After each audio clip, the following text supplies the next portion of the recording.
Hello everyone, welcome back to the channel learning hub. और आज की जो क्लास होगी हमारी वो होगी C3 पाथवे से रिलेटेड। ओके, आज की क्लास के अंदर हम क्या करने वाले हैं, C3 cycle, right. C3 cycle को हम कंप्लीट 5 या 10 मिनट्स के अंदर हम यहाँ पे कंप्लीट समझेंगे। और इस वीडियो को एंड तक देखना, क्योंकि एंड में हम C3 पाथवे से रिलेटेड जो क्वेश्चंस पूछे गए हैं टीचिंग एग्जाम्स के अंदर, वो वाले क्वेश्चंस जो है हम यहाँ पे रिवाइज करेंगे। ओके, सो इस क्लास को बिल्कुल कंप्लीट देखना है आपने, क्योंकि 5 to 10 मिनट्स की ही क्लास जो है ये रहने वाली है। सो हम स्टार्ट करते हैं C3 पाथवे से। सबसे पहले हम ये देखेंगे कि C3 पाथवे का सेकंड नाम क्या है। C3 पाथवे का नाम है केल्विन साइकिल। C3 पाथवे का नाम क्या है यहाँ पे, केल्विन साइकिल। और केल्विन साइकिल इसका नाम क्यों रखा गया, क्योंकि जिसने इसको डिस्कवर किया था, जिसने बताया था कि C3 साइकिल होता है प्लांट्स के अंदर, वो उनका नाम क्या था साइंटिस्ट का, मेल्विन केल्विन। तो उसने अपने नाम पर ही लिख दिया यहाँ पे केल्विन साइकिल। नेक्स्ट, अब C3 पाथवे यहाँ पे जो 3 है, ये 3 इसलिए रखा गया है क्योंकि इसका जो पहला स्टेबल प्रोडक्ट था, पहला क्या था, पहला स्टेबल प्रोडक्ट। और ये क्वेश्चन जो है स्टार मार्क कर लो, ये कई बार पूछा भी गया है, हमारा एस्टेट के अंदर भी ये वाला क्वेश्चन जो है वो कई बार आया है कि पहला स्टेबल प्रोडक्ट क्या होता है C3 पाथवे के अंदर, वो होता है हमारा PGA, 3 फोस्फोग्लिसरिक एसिड, 3 फोस्फोग्लिसरिक एसिड। तो ये 3 कार्बन का कंपाउंड है। ये क्या है, 3 कार्बन का कंपाउंड है। दैट्स वाई इसका नाम रखा गया है C3 पाथवे। ओके, जो C4 पाथवे है उसके अंदर जो पहला स्टेबल प्रोडक्ट बनता है वो 4 कार्बन का बनता है, इसलिए उसका नाम वहाँ पे रखा गया है C4 पाथवे।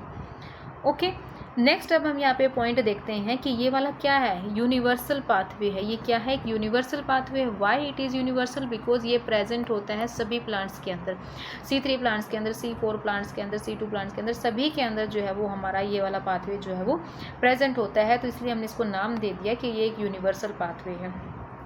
नेक्स्ट जो इम्पॉर्टेंट थिंग है, हम उसकी तरफ चलते हैं कि ये जो स्टेप है इसके अंदर ये जो पाथवे है इसके अंदर 3 स्टेप आते हैं। सबसे पहला होता है हमारा carboxylation, second is the reduction and third one is the regeneration. Okay, सिर्फ यही 3 स्टेप होते हैं जिसके अंदर पूरा साइकिल जो है वो यहाँ पे हमारा ख़त्म हो जाता है। तो पहला है हमारा कार्बोक्सिलेशन। कार्बोक्सिलेशन का मतलब है कि जो कार्बन डाइऑक्साइड प्रेजेंट है इन्वायरमेंट के अंदर, एटमॉस्फेयर के अंदर, उस कार्बन डाइऑक्साइड को क्या करना है, फिक्स करना है। उस कार्बन डाइऑक्साइड को क्या करना है, फिक्स करना है। देन रिडक्शन के अंदर क्या होगा, टू रिड्यूस CO2, मतलब इसके अंदर क्या ऐड करना, हाइड्रोजन को ऐड करना, क्योंकि यहाँ पे हमारी CO2 जो है वो इस तरीके से होती है। बट रिडक्शन के अंदर क्या करेंगे कि उसके अंदर हम हाइड्रोजन को ऐड करेंगे, क्योंकि हमने यहाँ पे क्या बनाना है, कार्बोहाइड्रेट बनाना है, ग्लूकोज बनाना है। हमने क्या बनाना है, ग्लूकोज बनाना है, स्टार्च बनाना है ना। तो उसके लिए हमें क्या चाहिए, हाइड्रोजन को ऐड करना पड़ेगा। तो इसलिए वहाँ पे क्या हो गया, रिडक्शन, यानी कि CO2 को रिड्यूस करना, to add hydrogen. Done. Third step आता है हमारा रीजनरेशन। अब यहाँ पे सिर्फ जब हम कार्बोक्सिलेशन करते हैं तो एक ही कार्बन फिक्स होता है, बट हमें ग्लूकोज 6 कार्बन कंपाउंड होता है। ग्लूकोज क्या है, 6 कार्बन कंपाउंड है। तो 6 कार्बन कंपाउंड करने के लिए हमने इस साइकिल को 6 बार रन करना पड़ेगा। क्या करना पड़ेगा, 6 टाइम्स रन करना पड़ेगा। तो इसलिए रीजनरेशन क्या होता है कि CO2 को हमने यहाँ पे क्या कर देते हैं, साइकिल से बाहर निकाल देते हैं, ताकि वो दोबारा से रिन्यू हो जाए और दोबारा से साइकिल हमारा क्या करे, रन करे। ओके, तो सब पहले अब यहाँ पे हम एक फ्लो देखते हैं। यहाँ पे फर्स्ट एक्सेप्टर, जो फर्स्ट एक्सेप्टर होता है वो क्या है, हमारा RUBP। फर्स्ट एक्सेप्टर क्या है, हमारा RUBP, जो कि 5 कार्बन कंपाउंड है। ये क्या करता है, ये एक्सेप्टर होता है किसका, CO2 का। ये एक्सेप्टर होता है किसका, एक्सेप्टर होता है ये CO2 का। कहाँ चला गया भाई, ये रहा, है ना।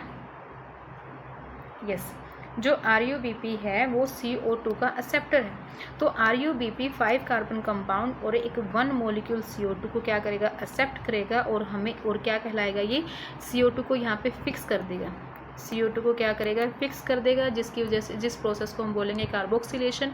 और जब फिक्स करेगा तो 5 कार्बन ये है, 1 कार्बन ये है, तो टोटल हमारे पास क्या बन गया, 6 कार्बन कंपाउंड बन गया। अब 6 कार्बन कंपाउंड जो है वो अनस्टेबल है, मतलब एग्जिस्ट नहीं कर पाता है, इसलिए वो जल्दी ही डिवाइड हो जाता है 3 कार्बन के अंदर।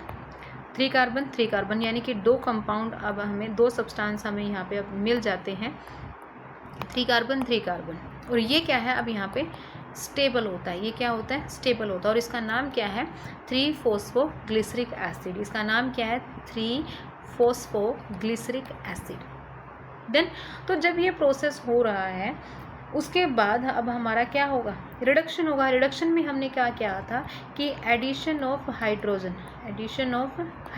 तभी तो रिडक्शन हो रहा है CO2 का। तो ड्यूरिंग रिडक्शन हमें 2 ATP हमारे क्या लगेंगे, 2 ATP एंड 2 NADPH जो है वो रिड्यूस हो जाएंगी 2 ADP positive and 2 NADP positive के अंदर, और हमें जो मिलेगा क्या मिलेगा, ट्रायोज फॉस्फेट। क्या मिलेगा हमें, ट्रायोज फॉस्फेट, यानी कि ग्लूकोज बनाना ग्लूकोज बना लो, सुक्रोज बनाना है सुक्रोज बना लो, है ना। और ये सारा प्रोसेस होने के बाद अब दोबारा से हमने साइकिल को रिन्यू करना है। साइकिल को रिन्यू करने के लिए हमें क्या करना पड़ेगा, CO2 को बाहर निकालना पड़ेगा, और वो जो प्रोसेस होगा, वो जो स्टेप होगा, वो क्या कहलाएगा, रीजनरेशन, यानी CO2 को दोबारा से क्या करना, रीजनरेट करना, तरोताज़ा करना दोबारा से साइकिल में आने के लिए। तो जब हम दोबारा साइकिल करवाएंगे तो जब रीजनरेशन होगा, रीजनरेशन के अंदर फिर से एक ATP जो है वो कन्वर्ट हो जाता है एक ATP पॉजिटिव के अंदर। तो अगर हम पूरे साइकिल के अंदर देखें, पूरे C3 साइकिल के अंदर अगर हम यहाँ पे देखते हैं तो 2 ATP यहाँ था, 1 ATP यहाँ था, तो टोटल हमारा कितना हो गया, 3 ATP हो गया, और 2 NADPH हो गया, है ना। ये चीज़ हमने यहाँ पे यूज़ की है, 3 ATP यूज़ किए हैं, 2 NADPH जो है वो हमने यूज़ किया है। डन, यहाँ पे सब लिखा हुआ है। चलो, एनर्जी इन रिडक्शन जब हो रहा है तो पर CO2 मोलिक्यूल 2 ATP हमारे यूज़ हो रहे हैं और 2 NADPH यूज़ हो रहे हैं ना। और इन रीजनरेशन पर CO2 मोलिक्यूल जो है वो 1 ATP यूज़ हो रहा है। तो टोटल कितना हो गया, 3 ATP एंड 2 NADPH। बट ये जब एक टर्न हुआ है साइकिल का, 1 टर्न ऑफ साइकिल में 3 ATP 2 NADPH, मतलब जो एक CO2 का मोलिक्यूल है वो ये एनर्जी जो है वो यूज़ कर रहा है। एक CO2 का मोलिक्यूल जो पूरे साइकिल में घूमता है तो वो 3 ATP यूज़ कर लेता है और 2 NADPH यूज़ कर लेता है।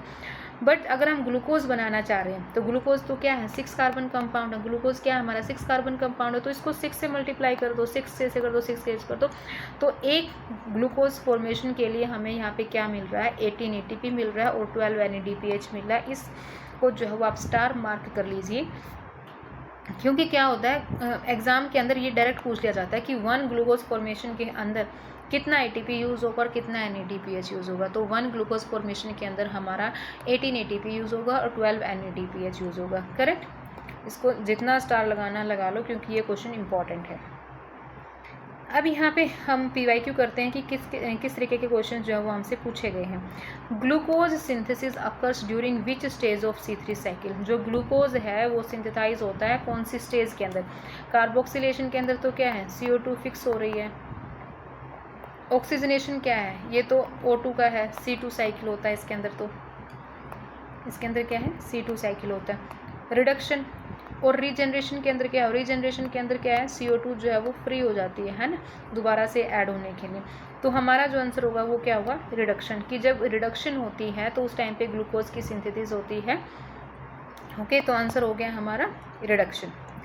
Second question, site of calvin cycle. अब कैल्विन साइकिल टेक प्लेस कहाँ करता है, ग्राना के अंदर करता है, थाइलाकोइड मेम्ब्रेन के अंदर, थाइलाकोइड ल्यूमेन के अंदर, या फिर स्ट्रोमा के अंदर। जो हमारा कैल्विन साइकिल है वो कहाँ पर टेक प्लेस करता है, वो टेक प्लेस करता है हमारा स्ट्रोमा के अंदर। Third question, number of carbons in the primary CO2 fixation product in C3 plant is. कितने नंबर ऑफ कार्बन जो है वो प्रेजेंट होते हैं in the primary CO2 fixation product, जो प्राइमरी CO2 को फिक्स करता है